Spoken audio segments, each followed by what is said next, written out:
रक्ताच्या नात्यालाच मुठमाती दिल्याची धक्कादायक घटना चंद्रपूरमध्ये समोर आली आहे. विशेष म्हणजे कायद्याचं रक्षण करणाऱ्यांकडूनच हा प्रकार घडला आहे. लग्नासाठी एका पोलीस लेकीने स्वतःच्या जन्मदात्या पोलीस बापालाच यमसदनी पाठवलं. या घटनेमुळे रक्ताच्या नात्याला कलंक लागला आणि खाकी वर्दीही डागाळली गेली. पोलीस लेकीकडून पोलीस बापाची हत्या. लग्नासाठी बापाला पाठवलं यमलोकी आणि मृत्यूच्या तब्बल 3 वर्षांनंतर या हत्येचा उलगडा झाला. हा फोटो पहा.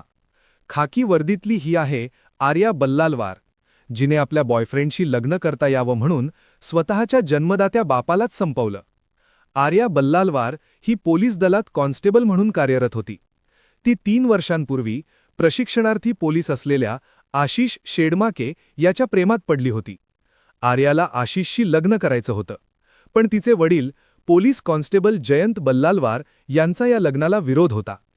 प्रेमात आंधळी झालेल्या आर्याने काहीही करून लग्न करण्याचा निर्णय घेतला आणि लग्नात अडथळा ठरणाऱ्या स्वतःच्या वडिलांचाच काटा काढण्याचा भयानक निर्णय घेतला.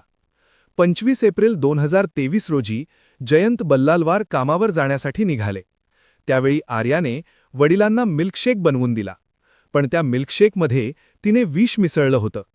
तो विषयुक्त मिल्कशेक पिऊन जयंत बल्लालवार ड्युटीसाठी गेले.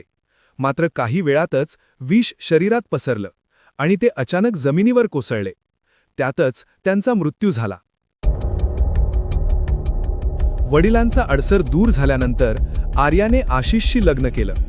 मात्र हे लग्न जास्त काळ टिकू शकलं नाही. आशिष शेडमाके पोलीस ट्रेनिंग दरम्यान बेशिस्त वागू लागला. त्याच्या वागण्यामुळे पोलीस दलाने त्याला बडतर्फ केलं. नोकरी गेल्यानंतर आर्या त्याच्यापासून दूर झाली. दोघांमध्ये वाद वाढत गेला आणि शेवटी आशिषने सत्य उघड करण्याचा निर्णय घेतला.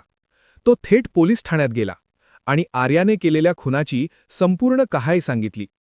यापूर्वी जयंत बल्लालवार यांच्या मृत्यूची नोंद अकस्मात मृत्यू म्हणून करण्यात आली होती.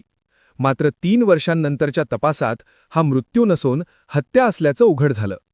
आर्याने मावस भावाकडून पैसे देऊन विष खरेदी केलं होतं आणि या कटात आशिषचीही मदत घेतली होती.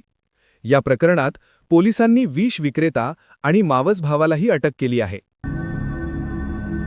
प्रेमात आंधळी झालेली मुलगी स्वतःच्या वडिलांनाही मारू शकते, हे या घटनेतून स्पष्ट झालं आहे.